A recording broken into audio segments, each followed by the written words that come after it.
शिवसेनेच्या गोटातून एक महत्त्वाची बातमी आपल्या हाती येत आहे। केंद्रीय मंत्रिमंडळात शिवसेनेला पुन्हा एकदा अवजड उद्योग मंत्रालय दिल्यामुळे विधानसभा निवडणुकीपूर्वीच शिवसेनेत नाराजीचं वातावरण बघायला मिळतंय आणि या संदर्भात शिवसेनेच्या वरिष्ठ नेत्यांनी भाजपचे राष्ट्रीय अध्यक्ष अमित शहांना शिवसेनेची नाराजी कळवल्याचं देखील कळतंय।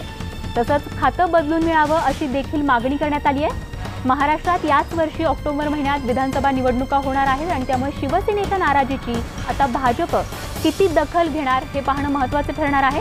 उदय जाधव आमचे प्रतिनिधी आपल्या सोबत आहेत। उदय, खरं तर आपण पाहिलं खाते वाटप झाल्यानंतर संजय राऊतांशी जो आपला संवाद झाला त्यातून संजय राऊतांनी कुठेही आम्ही नाराज नसल्याचं बोललं जात होतं, मात्र आता स्वतः शिवसेनेकडूनच आपली नाराजी भाजपला कळवल्याचं कळतंय। नेमका काय तपशील?